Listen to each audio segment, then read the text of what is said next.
si vous nous entendez bien. Ce que je vous propose pour commencer, super, je vois qu'il y a des oui, oui, oui. Hop.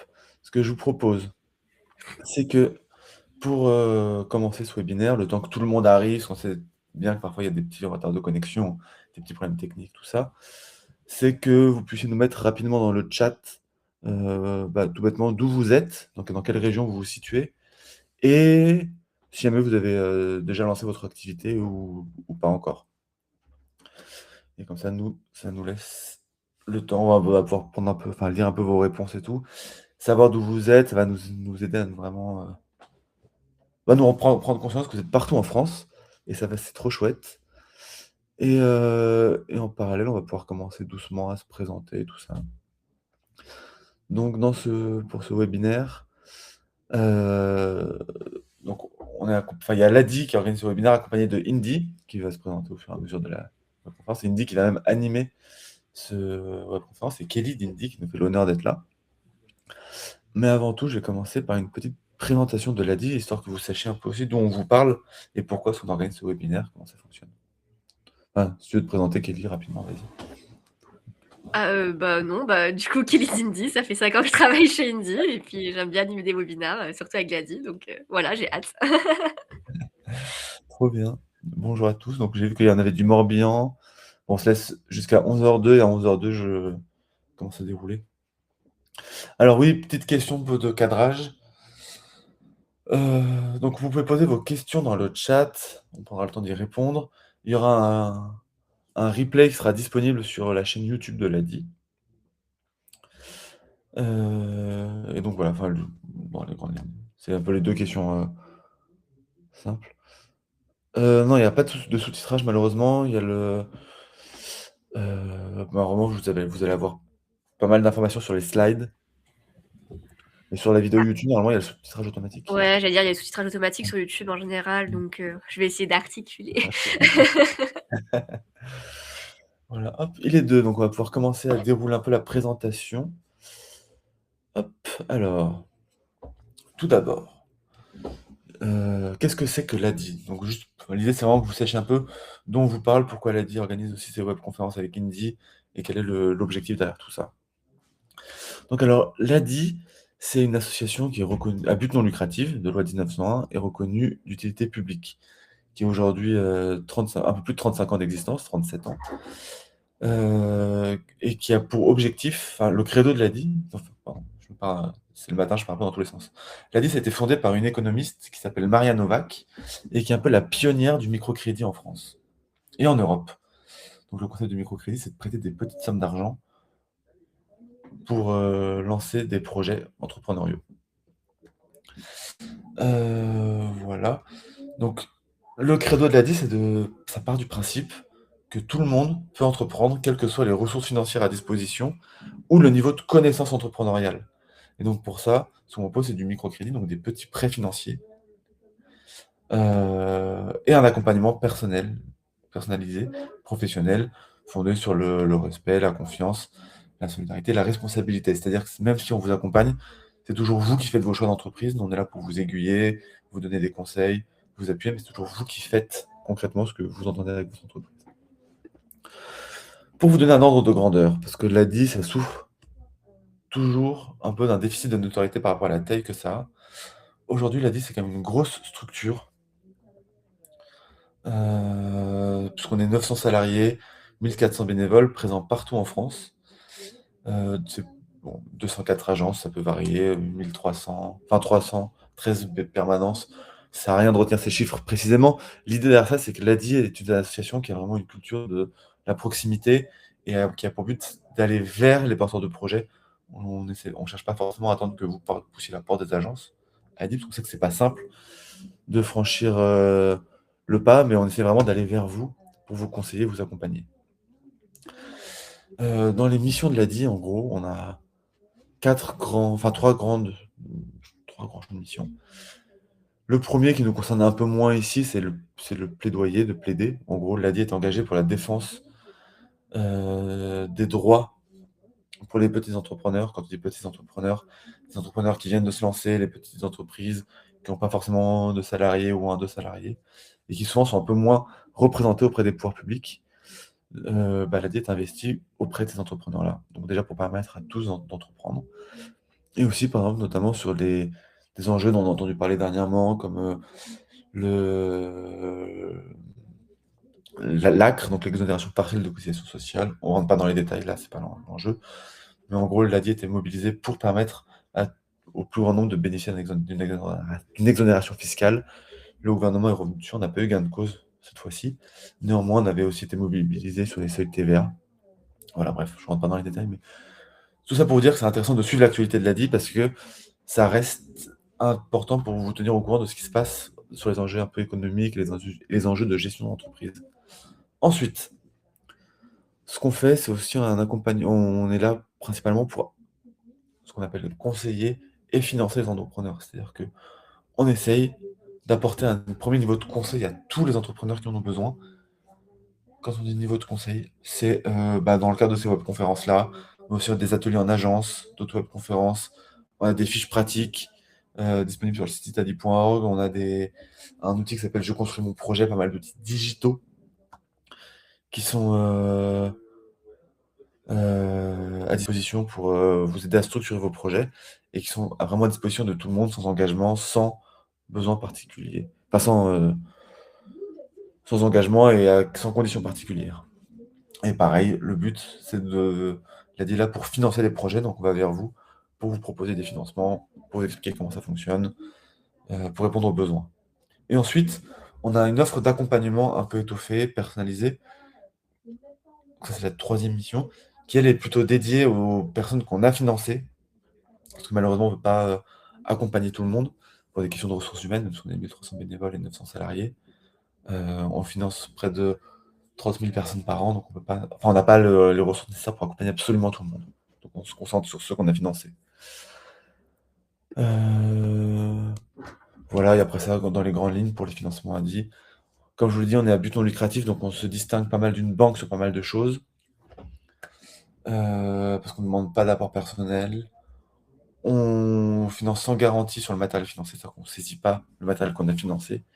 Si jamais vous avez des difficultés de remboursement, on peut financer tout type de statut juridique, notamment les micro-entreprises, entreprises individuelles, ce qui souvent ne sont pas financés par les banques.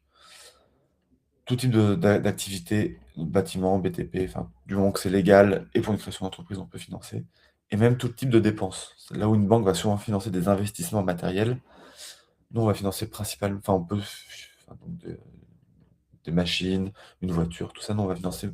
Tout est finançable tant que c'est en lien avec la gestion d'entreprise, soit des investissements, du stock de départ, de la trésorerie, prise de local, donc des loyers à payer d'avance ou un dépôt de garantie, du matériel d'occasion, mais même des formations, c'est finançable par l'ADI. Et pour conclure un peu rapidement sur ces parties-là, parce que le but c'est quand même de laisser le maximum de temps à Kelly pour vous parler de la micro-entreprise. Même si vous êtes fiché Banque de France, sachez que pour nous, c'est pas un critère rédhibitoire. On peut étudier le dossier, on travaille avec la Banque de France sur ces sujets-là. Voilà. Donc en gros, voilà, après j'ai vu qu'il y a quelques questions, je vais répondre très très rapidement. On pourrait s'en parler après, on reste à disposition si besoin.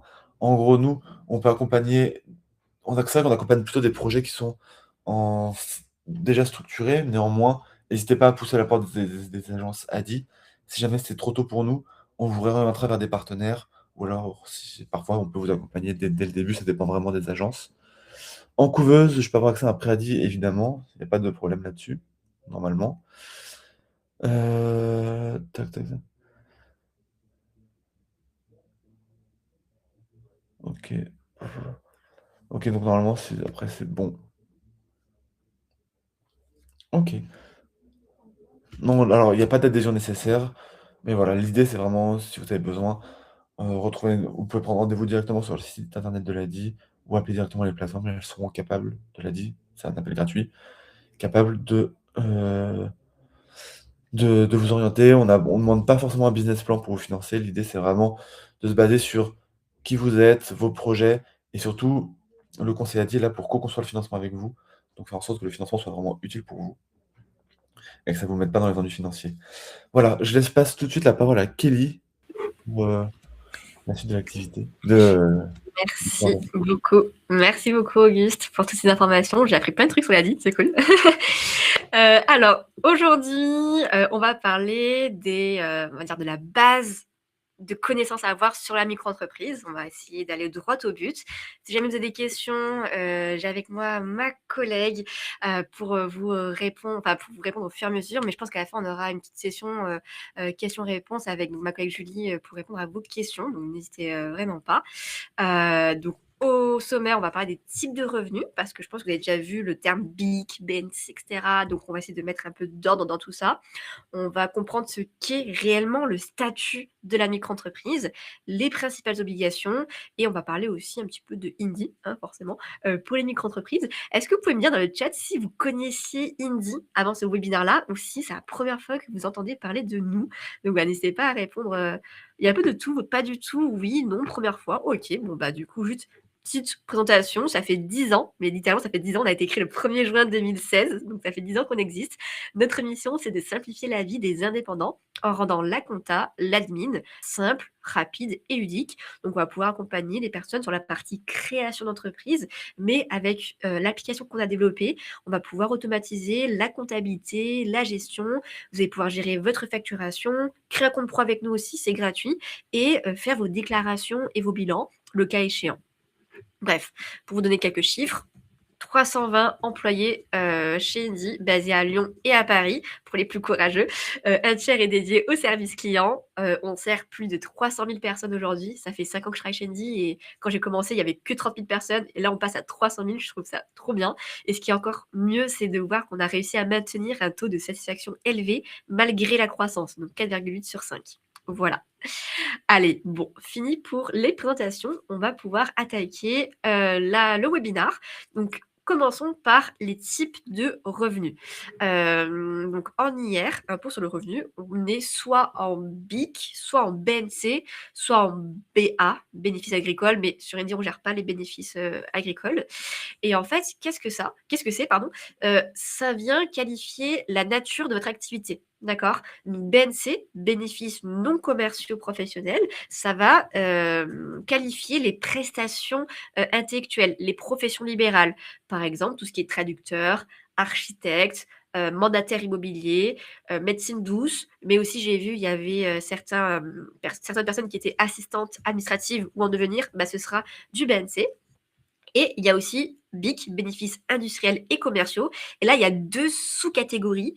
En fait, il y a les BIC prestations de services commerciales, donc tout ce qui est coiffeur, chauffeur VTC, livreur. Il y a aussi BIC vente de produits, achat, revente de biens, activité de fabrication. Si jamais vous ne savez pas si vous êtes en BIC ou en BNC, il existe une liste sur Internet ou même sur votre synthèse de création d'entreprise. Vous aurez en fait dans options fiscales, ça va écrire si vous êtes en BNC ou en BIC. Vous pourrez retrouver l'information quand vous aurez créé votre activité. D'accord? C'est directement sur la synthèse. Voilà. Il y a une liste infinie de métiers, donc on ne peut pas dire à chacun BIC, BNC, etc. Vous pourrez voir directement quand vous aurez créé votre entreprise. Et donc, bénéfice agricole, c'est un autre type de catégorie qu'on ne gère pas encore sur Insi. Et en fait, pourquoi c'est important de savoir? Parce que les taux ne sont pas les mêmes, les seuils de TVA ne sont pas les mêmes, les taux de cotisation sociale vont varier selon si on est en BIC ou en BNC. Et il est tout à fait possible d'exercer plusieurs activités dans sa micro-entreprise et donc d'être en BIC et en BNC. C'est ce qu'on appelle les activités mixtes. Voilà. Donc ça, c'est possible. Donc ça, c'est juste pour revenir sur c'est plus un rappel à cette partie-là, honnêtement. C'est vraiment pour vous. Maintenant, on va parler du statut en lui-même de la micro-entreprise. Parce que j'entends tout et son contraire, donc on va revenir sur ce qu'est concrètement une micro-entreprise en France. Donc, alors je suis désolée, j'ai le nez bouché, donc si je renifle un petit peu de temps en temps, pardon, ces allergies. Alors, la micro-entreprise, c'est ni plus ni moins que la combinaison de 2 régimes simplifiés. Un régime simplifié au niveau fiscal et un régime simplifié au niveau social. Quand on parle de la partie fiscale, c'est des impôts qu'on parle, d'accord? Et quand on parle de la partie sociale, c'est de l'URSSAF. Donc, c'est l'URSSAF qui gère la partie sociale. Et donc, en fait, une micro-entreprise, c'est une EI, une entreprise individuelle. C'est juste une EI simplifiée. C'est une EI parce que vous et votre micro-entreprise, vous ne faites qu'un sur le plan juridique. D'accord? Il n'y a pas de distinction. Vous êtes l'entreprise. Okay, donc, vous exercez en nom propre. C'est ça la définition de entreprise individuelle. Et donc, la micro, qui est une EI simplifiée, elle va être simplifiée au niveau fiscal avec le régime micro-fiscal. Donc, certains diront micro-BNC ou micro-BIC si vous êtes en BNC ou en BIC. Et en fait, pourquoi le micro-fiscal? C'est juste une façon plus simple de calculer son bénéfice. Quand on parle de régime fiscal, c'est comment je calcule mon bénéfice. Et donc, en micro-entreprise, pour calculer son bénéfice, c'est super simple. On prend son chiffre d'affaires et on retire un abattement forfaitaire. Par exemple, en BNC, ce sera 34%, en BIC, prestation de service, ce sera 50%, et en BIC, vente de produits, ce sera 71%. Mais je vous rassure, cet abattement forfaitaire, ce n'est pas de l'argent qu'on vous enlève de votre poche. C'est uniquement pour le calcul du bénéfice qui va servir par la suite au calcul de l'impôt. D'accord? Et donc, tout ce qui est impôt, ça va se gérer sur le site impôt.gouv particulier. Au moment où on fait sa déclaration de revenus perso, il y aura juste une petite annexe qui s'appelle la 2042C Pro, mais on s'en fiche de son nom, pour indiquer combien on a gagné dans son activité de micro-entreprise au cours de l'année qui s'est écoulée. Voilà. Voilà, donc ça, c'est la partie fiscale. Comment je calcule mon bénéfice en micro-entreprise? Chiffre d'affaires moins un abattement forfaitaire. Simple. Et au niveau social, pour l'URSSAF, pareil, c'est super facile pour calculer les cotisations sociales avec l'URSSAF. Vous déclarez votre chiffre d'affaires tous les mois ou tous les trimestres sur le site autoentrepreneur.ursaf.fr et l'URSSAF va appliquer un pourcentage pour calculer vos cotisations sociales. Donc, le pourcentage, il va varier si vous êtes en BIC, BNC, hein, sur la même histoire. Donc, ce sera 25,6% en BNC, 21,2% en BIC, prestation de services. Et attention, ce truc de déclarer son chiffre d'affaires tous les mois ou tous les trimestres, c'est obligatoire. Même si vous faites 0 € de chiffre d'affaires, il faut le faire. Comme ça, eux, ils voient que vous n'avez pas de cotisation sociale à payer. Voilà. Donc, le fait d'avoir le régime micro-fiscal pour calculer son bénéfice imposable avec les impôts et le fait d'avoir le régime micro-social pour le calcul des cotisations sociales avec l'URSSAF, c'est cette combinaison-là qui fait la micro-entreprise. C'est ça la micro-entreprise. C'est la combinaison de ces deux régimes. Est-ce que vous trouvez tous que je vais trop vite ou ça va? Parce que là, je viens de voir quelqu'un qui disait que j'allais trop vite. Est-ce que c'est plus clair pour vous sur cette introduction? Ça va, parfait, c'est bon. OK. Et oui, effectivement, vous aurez le replay, vous pourrez poser vos questions et on va revenir dessus. Et de toute façon, à la fin, on a une session de questions-réponses. En plus, il faut que je me dépêche un peu, je vois le temps arriver, enfin le temps défiler. Juste par rapport à la partie fiscale. Donc là, on va détailler la partie fiscale. Donc, je vous ai dit, le micro-fiscal, c'est ça, c'est donc la façon de calculer de façon simplifiée son bénéfice, chiffre d'affaires moins un abattement forfaitaire qui dépend si vous êtes en BNC ou en BIC. Et une fois qu'on calcule son bénéfice imposable, on va voir où on se situe dans les tranches d'imposition. Donc ça, je pense que vous connaissez un petit peu quand on est à l'impôt sur le revenu. Donc même moi, je suis à l'impôt sur le revenu. Il y a les tranches d'imposition du barème progressif de l'impôt sur le revenu. Et comment ça fonctionne en fait, c'est très simple.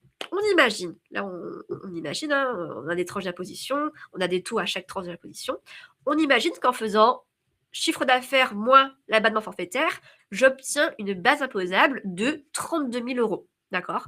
On imagine que je suis célibataire, que je n'ai pas d'enfant. Donc, le barème progressif qui va s'appliquer, c'est celui-ci, c'est celui de base, on va dire. Et donc, pour calculer mes impôts, je ne vais pas faire 32 000 fois 30%, sinon ça ferait beaucoup d'impôts.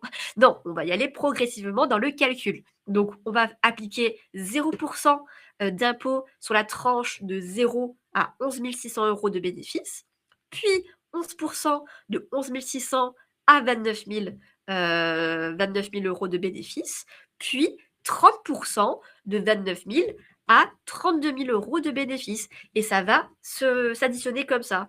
Donc, pour quelqu'un qui ferait 32 000 € de bénéfice, il serait à 2 700 € d'impôt. Mais ça, c'est vraiment l'exemple de base. Il faut tenir compte du nombre de parts de votre foyer fiscal. Est-ce que vous êtes marié, pacsé? Est-ce que vous avez des enfants? Parce que tout ça, ça va influencer du coup les tranches d'imposition. Quelqu'un gagne 32 000 € mais qui a 2 enfants à nourrir, forcément, il va payer moins d'impôts que quelqu'un qui a personne à nourrir. Vous voyez?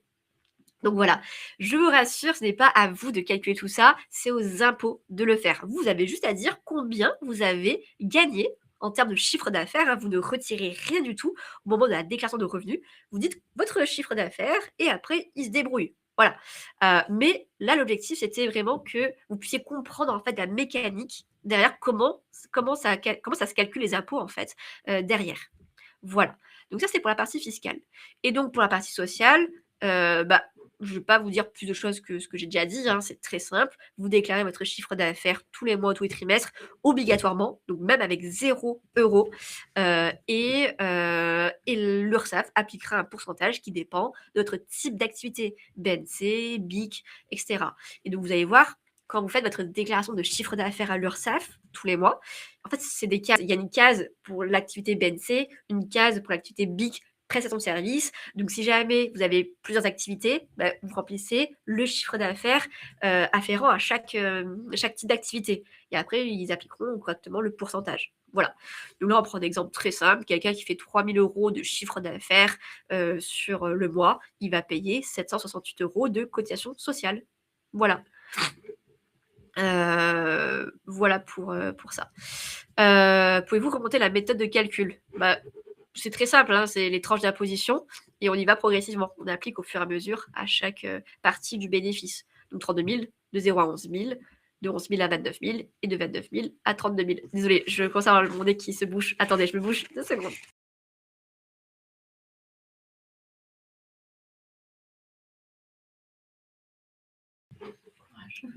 Ça va aller. Alors, du coup, on a vu la partie fiscale, la partie sociale. Ça, c'est pour juste la base, la théorie sur comment sont calculées mes cotisations sociales et mes cotisations fiscales.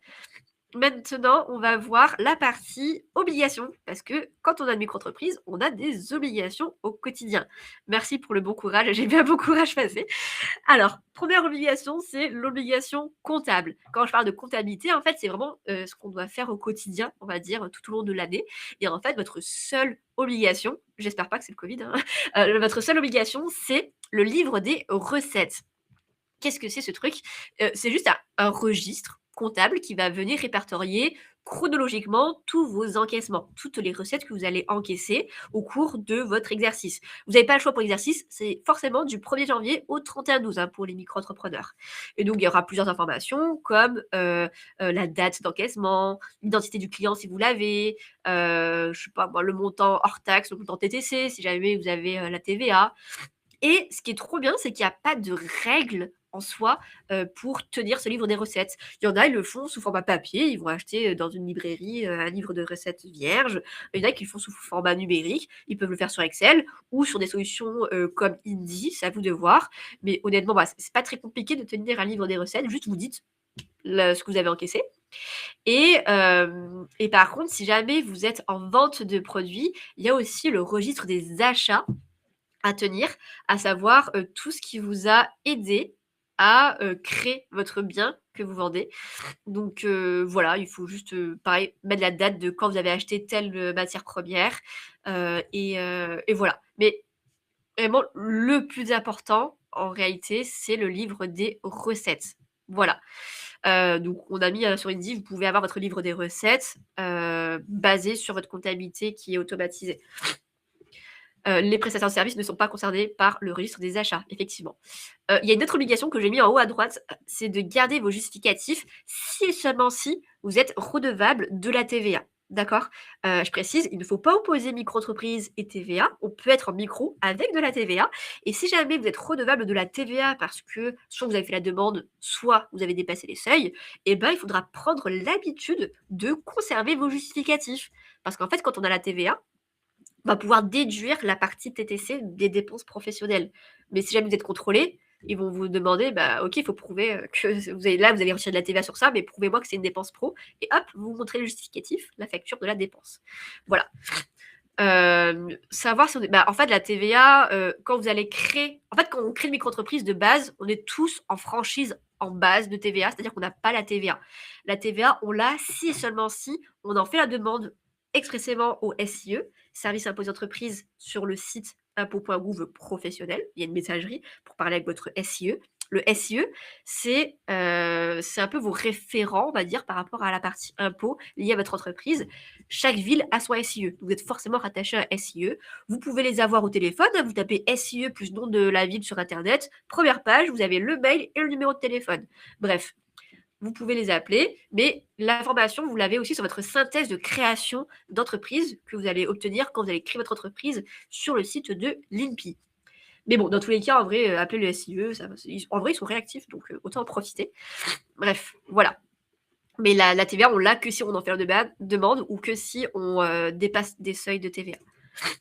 Donc ça, c'est pour la partie comptable. Maintenant, on va voir la partie fiscale, mais on l'a plus ou moins déjà dit. En fait, vous, votre obligation en micro-entreprise, pour la partie fiscale, c'est de faire votre déclaration de revenus, comme tous les Français. Juste, il y aura une petite annexe à remplir, qu'on a déjà évoqué, la 2042 CPRO, pour indiquer votre chiffre d'affaires lié à la micro-entreprise. Voilà, donc tout ça, c'est sur le site impôt.gouv particulier, la déclaration de revenus. En plus, on est en plein dedans en ce moment. Enfin, j'espère que vous avez déjà fait votre déclaration parce que normalement, les dates, là, c'est quasiment fini. Mais je ne sais pas si vous vous rappelez, dans la déclaration de revenus, la troisième étape, c'est l'étape où on coche des trucs, on coche des annexes en fait. Et bah, pour quelqu'un qui ferait d'une activité BNC, il va cocher revenus non commerciaux professionnels. Quelqu'un qui sera en BIC, il va cocher revenus industriels et commerciaux professionnels. Et c'est comme ça que vous allez pouvoir après remplir l'annexe en ligne directement. Mais vous verrez jamais le mot 2042 CPRO, à moins que vous fassiez les choses sur papier. D'accord ? Voilà. Et donc, si jamais vous êtes redevable de la TVA, ben, il faudra faire votre déclaration de TVA tous les mois ou tous les trimestres, selon votre régime de TVA. Voilà. Il y a une question, ça remonte automatiquement en fonction de ce qu'on déclare à l'URSSAF. Non, eh ben non. C'est ça qui est un peu embêtant. C'est à vous de faire manuellement les choses. Et justement, s'il y a une incohérence entre ce que vous avez indiqué sur l'URSSAF et ce que vous avez indiqué aux impôts, là, vous tendez un bâton pour vous faire contrôler. Donc, c'est pour ça qu'il faut toujours vérifier ce que vous avez déclaré à l'URSSAF sur l'année afin de mettre les mêmes chiffres sur impôt.gouv particulier. Voilà. Voilà pour ça. Donc ça, c'était la partie fiscale. Juste la déclaration de revenus pour tout le monde, évidemment, et la déclaration de TVA, si jamais vous êtes redevable de la TVA. Obligation sociale, bah on l'a déjà dit, hein, du coup, faire votre déclaration de chiffre d'affaires tous les mois ou tous les trimestres à l'URSSAF, le faire même si on fait 0 €, déclarer, ah oui, c'est vrai que je ne l'ai pas dit, mais vos déclarations, je ne l'ai pas précisé, c'est toujours en hors taxe. C'est-à-dire que quelqu'un qui a de la TVA, par exemple, il va facturer 100 € hors taxe, mais facturer 120 € TTC avec les 20% de TVA. Et ben, il va déclarer 100 € à l'URSSAF. En effet, les 20 € là, de TVA qu'il aurait récolté, ce n'est pas son argent. Il ne va pas payer de l'impôt dessus ou des cotisations sociales. Donc, il va rendre l'argent derrière aux impôts. Mais c'est toujours bien en hors taxe qu'il faut déclarer. Si jamais vous êtes une entreprise et vous n'êtes pas encore redevable de la TVA, le montant TTC égale le montant hors taxe. Ok ? Il n'y a pas de montant TTC en réalité. Bref. Et du coup, sur Indy, vous pourrez faire votre déclaration de chiffre d'affaires à l'URSSAF. Attention, c'est juste quelque chose qui n'est pas automatique, il faudra juste l'activer dans les options. C'est juste ça. Ensuite, facturation électronique. Est-ce que vous avez déjà entendu parler de la facturation électronique ? C'est un sujet là où on est en train d'en parler en ce moment, parce qu'en fait, je vois des oui, trop bien. Parce qu'en fait, à partir de septembre 2026, il y a une réforme européenne, hein, c'est au niveau européen que ça se passe, qui va commencer. Et donc, il y a des obligations qui vont s'appliquer. Précision, quand on parle de factures électroniques, ce ne sont pas de simples factures PDF dématérialisées. Non, ce sont des factures avec un vrai format structuré que seules des plateformes agréées, des PA qu'on appelle, peuvent garantir. Bonne nouvelle, Indy est une plateforme agréée. Et en plus, cette option, elle est gratuite chez nous. Il y a une centaine de PA qui sont référencés aujourd'hui. Indy en fait partie et ça, on le fait gratuitement. Et donc, pour vous, en tant que petite entreprise, que vous soyez micro-entrepreneur avec ou sans TVA, que vous viviez dans les dom-toms ou en France métropolitaine, on s'en fiche. Vous devez tous répondre à une obligation dès septembre, qui est l'obligation de réception. Et moi, j'aime bien la reformuler en disant que c'est l'obligation d'être équipé d'une plateforme agréée, de PA, pour être capable de recevoir des factures électroniques, même si on n'en reçoit pas. on s'en fiche, c'est juste par principe. Voilà, c'est comme ça. Il faut juste avoir activé une PA. Donc sur Indy, ça prend 5 minutes. Et d'ailleurs, on a même fait un petit tutoriel pour le faire que je vais vous partager dans le chat. Copier, hop. Tutoriel, activer la PA Indy. Hop. Voilà, donc, oula, bah, c'est le lien à droite, pardon. Voilà, donc c'est hyper simple, ça ne vous demande pas grand-chose, c'est juste histoire d'avoir une PA et c'est une obligation à partir de septembre 2026. Je ne vais pas rentrer en détail dans les autres obligations parce qu'après, il y aura l'obligation d'émission d'une facture, l'obligation de transmission de données. Ça dépend si vous facturez des clients particuliers, des clients entreprises qui sont en France. On va faire un webinar le 16 juin sur YouTube, sur notre chaîne YouTube d'Indy, avec la DGFIP sur le sujet. Donc n'hésitez pas. On a déjà fait plein de webinars sur le sujet déjà avant. Donc n'hésitez pas à trouver des informations sur la chaîne YouTube. Posez vos questions en commentaire sur YouTube. On vous répondra toujours avec un grand plaisir. Donc voilà. Mais au moins, c'est juste pour la réception des factures électroniques. Attendez, je me bouge.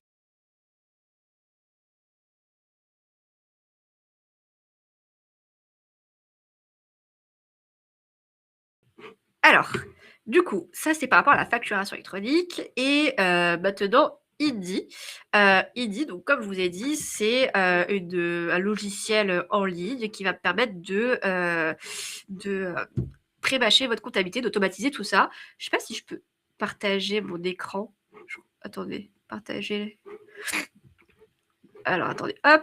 Je vous montre rapidement à quoi ça ressemble. Donc, Indy, ça ressemble à ça. Est-ce que vous voyez? Alors, attendez.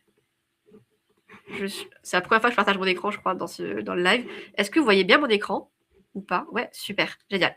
Donc, juste pour vous montrer très rapidement à quoi ressemble Indy. Donc, Indy, l'objectif, c'est de vous automatiser la comptabilité, de vous simplifier la vie avec la facturation, etc. Ça fonctionne sur le principe de la synchronisation bancaire, d'accord? Ça veut dire que vous reliez un compte pro à Indy, que ça soit créé dans une autre banque ou avec nous, parce qu'en fait, on peut créer un compte pro gratuitement avec nous, hein, ça c'est gratuit, pour avoir un IBAN français, une carte de paiement, mais bon, à vous de voir. Et grâce à la synchronisation, on va pouvoir remonter toutes vos recettes et vos dépenses. C'est ce qui va nous permettre en fait d'éditer votre livre des recettes, de pré-mâcher vos déclarations, etc. D'accord?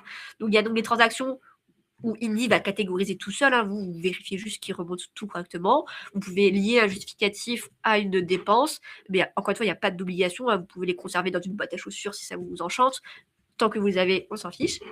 L'onglet pilotage, c'est juste pour avoir un peu un aperçu de où est-ce qu'on en est, avec le détail du chiffre d'affaires, des dépenses. Enfin voilà, c'est volontairement épuré pour que vous ayez l'essentiel. Et ce qui est important, c'est l'onglet affaires. L'onglet affaires, c'est un peu la partie déclarative sur Indy. Tout est pensé comme des recettes de cuisine. Donc en fait, il suffira de se laisser porter par chaque étape. Si jamais vous avez un doute, de toute façon, vous avez mes collègues en bas à droite de l'écran. Je précise quand même, mais il n'y a pas besoin de compétences, de calculettes pour faire une déclaration sur Indy, d'accord? Là, par exemple, pour la TVA, donc pour la compte de TVA, déjà on vous explique ce que c'est. Et à la fin, vous pourrez valider pour télétransmettre et payer du coup via Indy. Voilà, donc c'est un exemple. Vous avez toujours votre calendrier des déclarations pour voir ce qu'il y aura à faire sur l'année. Mais rapidement, en fait, vous verrez que chaque année, c'est la même chose. Il y a un peu ce côté pédagogique qu'on essaie d'apporter pour montrer aux gens que c'est pas une montagne à gravir, hein, la compta. Et on va essayer de tout simplifier en vous prenant par la main. Donc, nous, on ne fait pas votre place. Hein. Attention, moi, j'ai toujours que Indy, c'est un juste milieu entre tout faire soi-même et tout déléguer à quelqu'un. C'est vous qui cliquez, mais c'est nous qui vous prenons par la main, qui prémâchons tout et il n'y a plus qu'à se laisser guider. Donc, moi, je dis que c'est du travail d'équipe. Voilà. Et la partie facturation, donc c'est l'onglet facturation. C'est que vous allez pouvoir créer des devis, des factures, les personnaliser. Vous allez pouvoir enregistrer aussi des clients ou des services que vous devez tout le temps mettre sur vos factures pour aller plus vite. Attention, je vous ai dit que l'option de facture électronique, enfin la facturation électronique, la plateforme agréée, c'est pas automatique. Donc dans l'onglet facture, il faudra cliquer sur s'inscrire. D'accord? Sinon, ça ne marchera pas. Voilà. Et après, il y a l'onglet documents. Donc, l'onglet documents, c'est là où vous aurez tous vos documents comptables, toutes vos déclarations fiscales, les factures reçues par rapport à la plateforme agréée. Donc, quand vous aurez activé ça, vous aurez toutes les factures électroniques que vous pourriez recevoir qui apparaîtraient ici. Et voilà. Et en gros, si l'onglet transactions et l'onglet affaires sont à jour, l'onglet documents derrière, ça va suivre. Ouais, donc ça ressemble à ça. Il dit, hop, arrêtez le partage. Je reviens. Où êtes-vous? Ah mince, attendez. Faut pas... Ah mince, je crois que j'ai cassé le truc. Auguste, à l'aide. Je remets ça tout de suite. Merci. C'est bon. Ok, parfait. Donc, on a vu à quoi ressemblait Indy. Donc, c'était la rapide démonstration. Et juste pour vous expliquer un petit peu les formules, parce que vous verrez, il y a différentes formules sur le site internet. Il y a la version essentielle, plus et premium. Je vais vous expliquer un peu la logique de chaque formule. La version essentielle, donc 0 €, c'est-à-dire que c'est gratuit, c'est vraiment le b.a.-ba des indépendants. Franchement, chez Indy, on a fait le choix d'offrir gratuitement le kit de démarrage d'un indépendant, à savoir la comptabilité automatisée avec la synchronisation bancaire. Donc, vous pouvez lier un compte pour suivre vos recettes et vos dépenses. Le compte pro, vous pouvez créer un compte pro gratuitement avec nous, si jamais vous voulez, pour avoir un IBAN français, une carte de paiement. À savoir qu'il y a d'autres options avec le compte pro. Vous allez pouvoir avoir ce qu'on appelle le tap to pay. J'aime bien en parler parce que c'est tout nouveau, je trouve ça génial. En gros, vous pouvez transformer votre téléphone en véritable TPE. Donc, pour certaines professions, ça peut être pratique. Bref, vous avez aussi accès à la partie facturation, dont la facturation électronique sur la version gratuite, d'accord? Et c'est vrai que par rapport au support pour mes collègues, on va traiter que vos questions qui ont un lien avec une option gratuite, d'accord? On ne va pas vous aider à faire votre déclaration alors que vous êtes sur une version essentielle d'Indy. Ensuite, on a la version plus. Ça, c'est la version intermédiaire. Disons que c'est une version qui permet d'avoir des fonctionnalités qui ne sont pas indispensables, mais qui facilitent le quotidien. Donc, il faut voir par rapport à vos besoins, notamment la partie relance des factures d'impayés, signature électronique des devis, récurrence de factures, si jamais il y a des factures qui sont récurrentes. Si jamais vous avez un compte pro, vous pourrez débloquer la partie sous-compte, donc créer un compte pour l'URSSAF, un compte pour la TVA, un compte pour ce que vous voulez. Bref, ça, c'est la version plus. Et vous n'êtes pas obligé de la prendre, c'est vraiment en fonction de vos besoins. Et on a une version premium, et là, ça dépendra encore une fois de vos besoins. C'est ce qui nous permet d'avoir la partie déclarative que je vous ai montré avec l'onglet affaires, pour pouvoir transmettre le chiffre d'affaires à l'URSSAF, pour faire vos déclarations de TVA, pour parler à mes collègues de tout dans le chat, voilà. Et aussi avoir le livre des recettes, tous les documents qui sont obligatoires, et voilà. Alors, juste par rapport, je vois des questions sur les activités mixtes. Donc, c'est vrai que la version premium n'est pas disponible pour les activités mixtes, c'est-à-dire à moitié BIC, à moitié BNC, d'accord? Par contre, vous pouvez totalement, il me semble, aller sur la version essentielle, d'accord? Juste, on ne pourra pas vous aider dans la partie déclarative parce qu'on n'a pas automatisé quand il y a 2 types d'activités. Ok? Voilà. Et je crois que j'ai presque fini parce que oui, il y a une offre dédiée grâce à l'ANI, 4 mois offerts sur l'une des versions payantes, donc soit la version plus, soit la version premium. C'est vrai que je ne l'ai pas dit, mais vous avez, il n'y a pas d'engagement chez Indy. Nous, on veut vraiment que les gens restent parce qu'ils sont contents et pas parce qu'on les retient. Donc voilà, il n'y a pas d'engagement. Allez, je vais peut-être... attendez. Voir les questions. Je pense qu'on on a fini. Je ne sais pas si tu as le lien pour le partenariat. Je ne sais pas s'il y a une landing page pour le partenariat ou pas, Auguste. Bonne question. A priori, il y a un code promo. Ouais, ça c'est sûr, il y a un code promo, mais je ne sais pas s'il y a... Je vais regarder. Oh là là. Dans tous les cas, vous aurez un mail. Oui, de toute façon, vous recevrez un mail, exact. Exactement, vous recevrez un mail avec le code. Alors. Merci Kevin, je tiens à souligner ton courage d'avoir animé ce webinaire. Merci. Malgré ton nez bouché, et surtout d'avoir su faire preuve d'une clarté assez ouais, c'était clair. entreprise, malgré le nez bouché. Ah bah merci. On connaît qu'ils en font beaucoup moins bien. Bon, ça fait plaisir. Merci pour les retours et ceux qui disent que c'est très clair. On va passer aux questions. Je dis, il y avait beaucoup de questions, non? J'ai cru... Ça va? Ouais, allez, focus, allez, concentrez sur vos questions. Alors, je vais voir s'il y a d'autres questions. Là, on va prendre un peu de temps pour répondre en 10 minutes. Mais je vois que tu as traité quasiment plein de trucs, c'est génial. Je souhaite créer une société en SASU. Est-ce que Indy accompagne les sociétés? Alors, oui, mais du coup, il faut prendre rendez-vous avec mes collègues du service création. D'accord? Donc, pareil, en ligne, vous allez sur indy.fr, je prends rendez-vous. On va vous demander pourquoi vous prenez rendez-vous. Et là, vous pourrez dire créer une société, SASU, etc. Et après, ils vous rappelleront au départ pour juste comprendre le projet. Commencez par là. Et après, on verra si effectivement c'est OK, que ça match. On pourra aller plus loin dans l'accompagnement. Comment savoir si on est redevable de la TVA? Alors ça, je crois que je l'ai déjà expliqué. Quand vous avez créé votre entreprise, vous avez dû recevoir ce qu'on appelle le memento fiscal, ou bien vous avez votre synthèse sur l'INPI, synthèse de création validée, et ben vous voyez dessus, il y aura votre régime de TVA. Mais de base, tout le monde démarre en franchise, en base de TVA, quand on crée sa micro-entreprise sur le site de l'INPI. Pour être redevable de la TVA, il y a deux cas. Soit c'est vous qui faites la demande pour être redevable, il y en a pour qui c'est intéressant. Soit vous dépassez des seuils de TVA. Et les seuils de TVA, ils dépendent si jamais vous êtes en prestation de service ou si vous faites de la vente de produits. D'accord. Là, j'ai pas de slide pour vous montrer les seuils. Il y a plein de seuils à dire, donc je vais pas forcément les évoquer, mais on a fait des vidéos sur la TVA sur YouTube si vous voulez aller voir. Bref, ou Et poser puis des questions dans les commentaires. les seuils peuvent se retrouver assez facilement. L'idée, c'est on veut Ouais. pas non plus vous pourrir la, enfin vous Sur récupérer Internet. peut-être trop de chiffres, parce que sinon après, en plus, ça peut évoluer, tout ça machin dans le temps. Donc, Ouais, chaque année, ça peut évoluer. Bah, typiquement, ça a évolué l'année dernière. Donc voilà, vous tapez seuil de TVA, il y a sûrement un site, soit de service public, soit ouais, bref, vous trouverez. on a une fiche pratique à dire qui référence les seuils. N'hésitez pas à aller voir dans la partie gestion de micro-entreprise. Ouais, Sinon, il y trop avait une bien. autre question pour toi, Kelly, sur la Ouais, formule gratuite d'Indie. ouais. Gère-t-elle les prestations en abonnement Ah, hebdo, c'est-à-dire mensuel? les factures récurrentes. Alors, du coup, c'est ce que Poste j'expliquais. automatique. Ouais, souvent chez Indie, du coup, on a l'option facture récurrente. Si jamais vous savez que vous avez des clients qui fonctionnent sous forme d'abonnement, bah, vous pouvez paramétrer des factures récurrentes pour après les envoyer à vos clients de façon récurrente, hein, c'est automatique. On vous demandera juste le montant, ce que c'est, les dates, la récurrence, à qui envoyer, et vous paramétrez. Vous pouvez même mettre une date de fin si vous voulez. Et voilà. Mais ça, attention, c'est sur la version plus et premium, pas sur la version gratuite. Est-ce qu'il y a le TPE sur téléphone dispo dans Et la ben version oui, gratuite? c'est ce qu'on appelle le tap to pay. On a sorti il n'y a pas si longtemps une vidéo nouveauté produit. Donc, vous voyez sur la chaîne YouTube, c'est l'une des dernières vidéos. On parle des 16 nouveautés qui ont marqué les 6 premiers mois de l'année. Et parmi ces nouveautés, il y a ce qu'on appelle le tap to pay. En gros, si vous avez un compte ProIndy, il faut avoir un compte ProIndy, hein, pas une autre banque, et ben vous pouvez activer cette option pour permettre à vos clients de payer avec leur CB ou leur téléphone en touchant votre téléphone. Donc vous transformez en fait votre téléphone en TPE, et ça, je suis choquée, mais c'est sur la version gratuite, donc c'est génial. Donc voilà.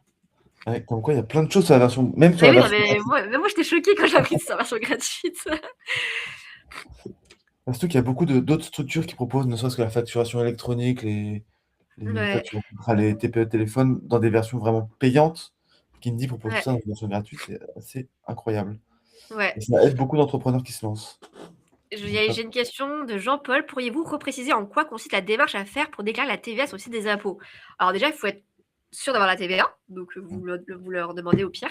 Et après, bah, tous les mois ou tous les trimestres, selon votre régime de TVA, si vous n'avez pas de solution comme Indy, vous allez sur impôts.gouv professionnel dans la rubrique déclarer et payer, et vous verrez que dans ce qui est en attente, il y aura la TVA. Et donc là, vous allez dessus et vous faites votre déclaration de TVA, vous remplissez les cases, vous envoyez. Si vous avez paramétré le télépaiement, bah, vous serez prélevé automatiquement, sinon ce sera à vous de le faire. Voilà, donc tout va se gérer sur impôts.gouv professionnel. Mais encore une fois, le plus simple, j'ai envie de dire, c'est d'utiliser Indy, parce qu'au moins vous répondez à des questions, vous validez et hop, ça part. Et vous avez le suivi en temps réel de votre déclaration. Mm. Hop, on a une autre question qui me paraît intéressante. Si Ouais, on est au début, pardon, deux, trois, pardon. Si au début on est en franchise TVA, donc comme c'est le cas de beaucoup ouais. d'entreprises, on ne peut pas récupérer la TVA sur les investissements de départ pour Ah l'interrogation. bah Donc en non, gros, est-ce que... c'est ça. Voilà. Ouais, effectivement. En fait, être en franchise, ça veut dire que, ok, vous collectez pas la TVA sur vos recettes, mais du coup, de l'autre, vous déduisez pas la TVA sur vos dépenses. C'est un peu ça le jeu, quoi. Donc, c'est pour ça qu'il y a certaines personnes qui demandent à être redevables de la TVA dès le début, parce qu'ils ont beaucoup, beaucoup de dépenses, et donc ils veulent récupérer la TVA sur leurs dépenses. Et en plus, en fait, bon, là, je rentre un peu dans les détails, mais en fait, la TVA, le seul impact négatif, en réalité, c'est que vous perdez normalement en compétitivité prix, parce que vous augmentez vos prix de 20% avec les 20% de TVA. Mais à noter que si jamais vous facturez des entreprises, donc vous êtes en B2B, des entreprises, vous ne perdez pas réellement en compétitivité prix. Parce que quand vous facturez une entreprise avec 20% de TVA en plus, votre TVA collectée constituent leur TVA déductible, puisque ce sont des entreprises. Elles font aussi des déclarations de TVA de leur côté. Vous voyez. Par contre, si vous facturez des particuliers, là oui, un particulier ne va pas récupérer les 20% de TVA qu'il paye en plus. Donc, il faut avoir ça en tête. Mais donc, voilà, c'est vraiment le seul cas qu'on conseille de prendre la TVA dès le début, c'est quand on facture des entreprises qui sont elles-mêmes redevables et qu'on a beaucoup de dépenses à côté. Merci. Pardon, j'ai oublié de couper le micro. Pas de souci. On avait Emmanuel, peut-être. Alors, ça me paraît intéressant. On a un peu de temps de revenir dessus pour être sûr que tout le monde ait bien compris. Qui nous pose une question sur le bénéfice non commercial, et notamment qui s'interroge sur est-ce que son activité appartient au bénéfice non commercial, sachant qu'elle est au service à la personne, mais qu'elle fait de la vente. Alors, en fait, il faut voir ce qu'il y a sur son memento fiscal. Donc, si elle a déclaré qu'une seule activité et que cette activité est considérée comme service à la personne, ce sera du BNC. Et si elle a quelques recettes liées à de la vente, mais que c'est mineur et qu'elle n'a pas déclaré une seconde activité dans sa micro-entreprise, il n'y a pas de BIC, quoi. Faut voir, voilà, par rapport à ça. Si effectivement, elle a déclaré une activité service à la personne qui sera en BNC et une autre activité de vente spécifique dans sa micro-entreprise qui sera catégorisée en BIC, là, il faudra bien faire le distinguo. Voilà. Mais c'est vrai que je renvoie toujours appeler votre SIE, donc service impôt des entreprises. Franchement, il ne faut pas avoir peur de les appeler. Ils répondent aux questions et des fois, c'est ça qui est un peu frustrant parfois. J'ai des petits sons de cloche différents selon les régions qu'on appelle. Donc, c'est toujours bien de se référer à son propre SIE à chaque fois. C'est clair. Trop bien. Merci pour cette réponse claire et précise. Hop, on remercie les équipes Indie pour leur travail sur YouTube. Donc ça, c'est important de le souligner. Merci. Tac. App mobile, après, il y a plein de petites questions. Mais en fait, ce qu'il y a, c'est qu'il y a plein aussi de cas très particuliers et qu'on ne peut pas non plus tous. Je vois qu'il y a une question qui peut intéresser beaucoup de gens, c'est le prélèvement libératoire, prélèvement forfaitaire libératoire. On a volontairement enlevé cette partie parce que la dernière fois, les gens nous disaient que c'était trop compliqué. Donc là, je réponds parce qu'on me pose la question. En fait, ce qu'on appelle, en fait, c'est pas prélèvement, le terme exact, c'est versement forfaitaire libératoire, le VFL. Qu'est-ce que c'est, le versement libératoire? C'est la deuxième façon qu'ont les micro-entrepreneurs de payer leurs impôts. Moi, ce que je vous ai montré, c'est la façon classique avec le chiffre d'affaires, moins l'abattement forfaitaire, puis après les tranches d'imposition, etc. Ça, c'est la façon classique. Mais il existe une deuxième façon de payer ses impôts. C'est quand on déclare son chiffre d'affaires à l'URSSAF, on va payer un petit pourcentage d'impôt sur le revenu sur ce chiffre d'affaires. Et c'est ça le versement libératoire. Il n'y a plus besoin, il n'y a plus d'histoire d'abattement forfaitaire, de barème progressif. Par contre, ça ne dispense pas de faire sa déclaration de revenus. Juste, il faudra cocher que vous êtes au versement libératoire. Et voilà. Donc, pareil, le taux d'imposition au versement libératoire dépend si vous êtes en BNC, en BIC, c'est 2,2% en BNC, 1,7% je crois en BIC, prestation de service, et 1% en BIC, vente de produits. Alors, sur le papier, ça a l'air bien parce que c'est régulier, c'est un petit pourcentage, on a pas mal, on voit pas le truc. Voilà. Mais c'est pas forcément le truc le plus intéressant parce que vous avez vu là, dans les tranches d'imposition, il y a une première tranche qui est à 0%. Donc, ça se trouve, au début, peut-être que l'activité ne décolle pas et on n'est pas forcément imposé. Du coup, c'est-à-dire qu'on payerait 0% d'impôt si ça ne décolle pas. Par contre, avec le versement libératoire, on paye de l'impôt dès le début. Donc, vous déclarez juste 100 €, vous allez payer de l'impôt dessus. Et il n'y a pas de rattrapage de régularisation derrière. Non, tant pis si vous avez trop payé et que vous auriez moins payé avec l'impôt sur le revenu, les barèmes. Non, ils s'en fichent. Donc, moi, j'ai toujours, au début, quand on ne sait pas trop comment ça va évoluer, plutôt privilégier le système classique avec l'abattement forfaitaire et plus tard, prendre le versement libératoire quand ce sera bien lancé. Je vous mets dans le chat le simulateur de revenu de l'URSSAF qui est trop bien. En vrai, c'est hyper simple. Mais il y a le bouton versement libératoire, vous cochez, décochez, et vous voyez dans la simulation ce qui va vous donner le bénéfice net d'impôt le plus élevé. Voilà. Tac. Donc on a une question sur création d'entreprise simplifiée sur Indeed, ça veut dire quoi concrètement? De quoi? Création quoi? Il y a une question qui nous est posée par Paul, qui nous demande création d'entreprise simplifiée sur Indeed, ça veut dire quoi? Ça concrètement? veut dire que c'est simple. Alors pour les micro-entrepreneurs, on va pas, accompagner au téléphone et cetera. On fait pas ce genre de truc parce qu'en fait, c'est tellement simple. On a fait une vidéo tutoriel pour créer Mmh. sa micro-entreprise. Il suffit de se laisser guider. Je vous dis ça parce qu'en fait, il y a plein de boîtes qui vont vous faire payer la création de micro-entreprise et en fait, ce qu'ils vont vous faire faire, c'est vous faire remplir un formulaire et copier-coller les informations dans le formulaire de l'INPI. Donc nous, on s'est dit: «OK, non, c'est pas cool de faire ça». Donc on a fait un tutoriel où on vous dit quoi remplir dans le formulaire de l'INPI. Il faut juste se laisser guider et on répond à vos questions gratuitement en commentaire sur la vidéo tutoriel. Donc ça, c'est pour la partie micro-entreprise. Par contre, pour tout ce qui est création de SASU, de EURL, SAS, etc., là, on a un pôle création de société avec donc, des collègues, d'abord qui vont vous appeler, enfin, vous prenez rendez-vous. Le premier rendez-vous, c'est juste comprendre le projet, s'assurer qu'on puisse bien vous accompagner. Il y a des choses qu'on ne gère pas encore, donc on veut juste s'assurer que tout est ouvert. Et si effectivement tout est ouvert, on va pouvoir vous accompagner dans la création de cette société, donc rédaction des statuts, ensuite publication dans un journal d'annonce légale. C'est un peu plus lourd, hein, la création d'une société qu'une micro-entreprise, donc c'est pour ça qu'il y a un accompagnement. Et attention, ce n'est pas gratuit non plus. Hop, et voilà, la personne avait une question, mais qui peut peut-être prendre un peu d'avance, et je sais pas d'ailleurs si tu as déjà la réponse, mais est-ce que quand il faudra émettre des factures électroniques, ça sera compris dans la version gratuite de Indy? Ouais, alors tout ce qui est lié aux obligations de la facturation électronique, et ça aussi je trouve ça incroyable, et ben c'est sur la version gratuite. Donc on va plus tard, c'est dans 1 an et demi, hein, vous avez le temps de voir le truc Ouais. arriver.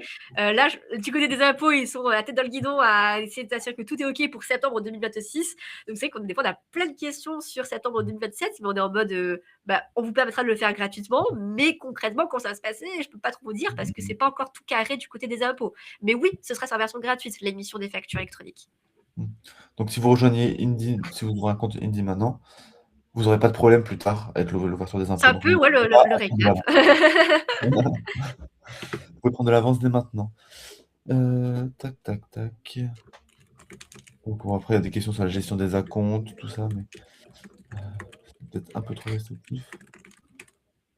Alors, est-ce que, bon, j'imagine qu'il n'y a pas de contre-indication, mais est-ce qu'on peut rattacher un compte Indy à son site internet, j'imagine, pour le paiement enfin, quand on vend des En produits fait, sur le net. c'est pas lié au site internet, c'est lié au compte pro. Donc, si, imaginons, sur votre site internet, vous encaissez via Stripe ou j'en sais rien, bref, et que donc vous encaissez vos recettes sur votre compte pro et que le compte pro est relié à Indy, là, ça va remonter, effectivement.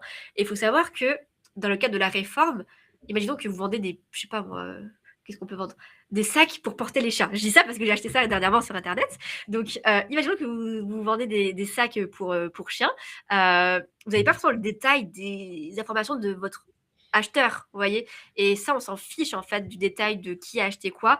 Nous, ce qui compte quand vous vendez à des particuliers, par exemple, c'est vraiment le montant, la date, le montant TTC, le montant hors taxe, etc. C'est ça qui est important. Et c'est ce qui va remonter dans Indy pour faire après vos déclarations, etc. Mhm. Trop bien. Bah, vous voyez comme quoi, même avec toutes vos questions, on n'arrive pas à prendre Indy à défaut.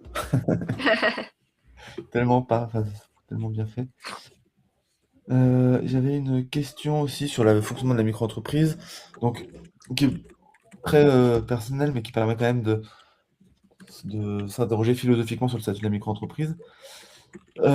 Si j'ai l'intention de réaliser un chiffre d'affaires de 200 000 € annuels, Ouais. est-ce que c'est intéressant d'ouvrir une micro-entreprise? Donc déjà, ça va dépendre du secteur Bah, d'activité. ouais, mais même moi, je dirais non. Parce que si on sait déjà qu'on va faire 200 000, déjà, on va dépasser les seuils de la micro. Alors, c'est vrai qu'on n'en a pas parlé, il faudrait que je le rajoute ça. Mais la micro-entreprise, en fait, on ne peut plus être en micro si on dépasse des seuils de chiffre d'affaires 2 années consécutives. Donc, c'est 83 600 € pour la prestation de service, BIC ou BNC, et c'est 203 100 € pour la vente, d'accord. Et quand on sait qu'on va faire 200 000 € de chiffre d'affaires, est-ce qu'on va consommer tout son chiffre d'affaires en revenus pour soi? Je ne pense pas. On va pas, ouais, je pense qu'il peut vivre peut-être avec moins de 200 000 €. Donc, dans ces cas-là, il faudrait penser à optimiser le truc. Donc, à être distinct de sa société au niveau fiscal pour pouvoir laisser de l'argent sur son entreprise et prendre uniquement ce dont on a besoin en salaire. Et c'est vrai que la micro ne permet pas ça. La micro, c'est super simple. C'est bien pour tester un projet, voir comment ça va évoluer. Mais si on sait de base que c'est un projet qui va fonctionner, bon, peut-être on peut déjà optimiser le truc, quoi. Et même si jamais avec 200 000 €, vous en mettez pas beaucoup de côté, parce que vous avez beaucoup de charges, à ce moment-là, c'est vrai que la micro-entreprise peut ne pas être le meilleur statut. Donc dans tous les cas, à moins que vous soyez dans l'urgence pour les premières factures, la micro-entreprise ne sera pas le statut le plus adapté. Ouais, j'ai répondu juste à une question, je le dis à l'oral, j'ai répondu à l'écrit. Il y a quelqu'un qui demandait est-ce qu'on peut bénéficier de la facturation électronique Indie sans rattacher un compte bancaire? Donc, est-ce qu'on peut juste utiliser Indie pour la facturation sans faire de synchro derrière? La réponse est oui, mais par contre, pour pas être bloqué, il faut que lorsque vous avez créé votre compte sur Indie, au début, on va vous demander pourquoi vous êtes là. Et donc, il faudra juste cocher la réponse faire des factures. Je crois que c'est ça, ou facturation, mais il faut vraiment cocher que ça. Vous ne cochez pas les autres options. Comme ça, si vous cochez uniquement facturation, on ne va pas vous demander de synchroniser deux comptes. Parce que tout le reste, il faut la synchronisation. Donc voilà, cochez bien uniquement facturation si vous voulez que la facturation sur Indie et pas le suivi de la comptabilité, pas de compte pro, etc. Trop bien. Je vois, il y a des questions, quel statut choisir quand on a des charges, quel statut machin. On a sur la chaîne YouTube d'Indie une vidéo dédiée à ça. Quel est le meilleur statut choisir selon ma situation? Et pareil, quel est le régime d'imposition choisir entre IS ou IR selon ma situation? Donc, je vous invite vraiment à aller sur la chaîne YouTube, de fouiller un petit peu. Il y a plein de vidéos qui répondent à toutes ces questions, qui sont un peu HS hors sujet par rapport là au sujet du jour. Mais n'hésitez pas, et moi je suis là pour répondre à vos questions après en commentaire. Surtout qu'en plus, sur les questions des statuts, il va y avoir plein de questions qui vont se poser, même composition du foyer, enfin voilà. Donc, il n'y a pas de meilleur statut les uns que les autres, ça va vraiment dépendre de vous, de vos choix, de vos envies. Donc, n'hésitez pas à aller voir les vidéos. Ouais. Ça vous permettra de faire un choix en meilleure connaissance de cause. Pour l'ouverture d'un compte bancaire, y a-t-il un minimum de dépôt à faire? Non. 1 euro. Voilà. Histoire de. Mais juste attention, Indie n'est pas une banque, hein, donc on ne fait pas de prêt bancaire, on n'autorise pas le découvert, toutes ces choses-là. Juste, c'est une solution de paiement. On parle de solution de paiement pour avoir un mois de paiement, donc un IBAN français, une carte de paiement, et voilà. C'est juste ça. Oui, Sabrina, la vidéo sur le TPE, c'est sur la vidéo nouveautés produits. Les nouveautés de janvier à juin 2026. Il y a écrit les 16 nouveautés produits et vous verrez, ça fait partie des 16 nouveautés. Voilà. Il y a une question aussi sur l'aide pour calculer son taux horaire en entreprise. Ça, pour le coup, c'est vraiment à vous de le fixer. Ouais, là, ça devient c'est hors comptabilité. Ça va dépendre de là où vous êtes basé, de la concurrence, de est-ce que vous avez beaucoup de clients ou pas. Donc, c'est juste s'assurer que vous ayez de quoi vivre, quoi. Et vous pouvez faire plusieurs simulations et plusieurs tests. Ok. Ouais. Il y a encore beaucoup de questions. Beaucoup de commentaires. Ouais. Et après, moi, je suis sur YouTube. Hein, si vous voulez poser vos questions en commentaire sur YouTube, je vous répondrai. Tac, tac. Surtout qu'après, bon, en gros, l'idée, là, c'est qu'on a vu en large et en travers le fonctionnement de la micro-entreprise. Il y a plein de questions qui peuvent se poser. C'est normal d'avoir des questions, c'est normal d'avoir des doutes. Que ce soit Indie ou Ladi, on est là pour vous aider à y répondre. On a des sites internet, on a des vidéos YouTube qui sont là pour vous. N'hésitez pas aussi à nous solliciter, en tout cas Ladi, directement en agence ou par mail. Tac, tac. J'essaie de voir si on peut pas prendre des dernières questions, mais on a aussi. Bon, j'en profite pour remercier Julie d'avoir répondu à toutes ces questions. Ouais, c'est clair. Merci beaucoup. Heureusement que tu es là, Julie. On va doucement se diriger vers la fin. Voilà. Donc, alors, j'ai vu il y a une question que je voyais passer depuis un petit bout de temps. C'était quelqu'un qui nous disait si j'ai 32 000 euros de chiffre d'affaires, il me reste 300 euros après impôt en micro-entreprise. A priori, non. Enfin, ça dépend de si vous avez beaucoup de charges ou autres, mais les impôts ne vont pas vous prélever Ouais. 31 700 euros. Là, l'exemple des 32 000 euros, en fait, à la fin, c'est 2 700 euros d'impôts à payer, pas ce qui reste dans votre poche. Ouais. Donc voilà. Ouais. Oui, il n'y a pas de panique là-dessus. Normalement, alors, les impôts paraissent toujours trop élevés. Néanmoins, ils sont calculés de manière relativement réfléchie, raisonnable, de manière à ce que théoriquement, vous ayez toujours suffisamment d'argent pour votre activité. Là, notamment dans la question des abattements fiscaux dont vous a parlé Kelly, l'idée, c'est de dire, par exemple, si jamais vous avez une activité de prestation de service, de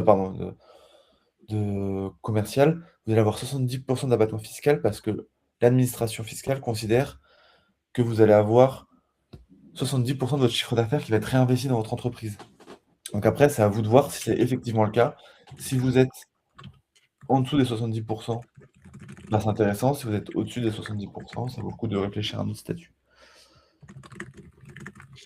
Voilà, voilà.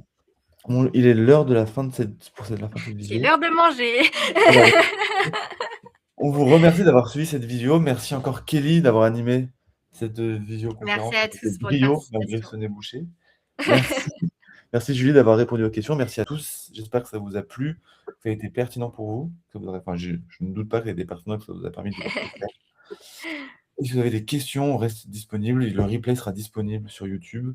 Et après ça, n'hésitez pas à aller voir les ressources complémentaires d'Indy ou de la vie sur tous ces éléments. Je redis merci aussi à Julie qui a répondu à toutes les questions dans l'ombre.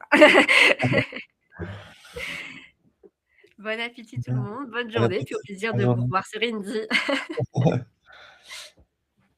À bientôt. Allez, je coupe. Au revoir.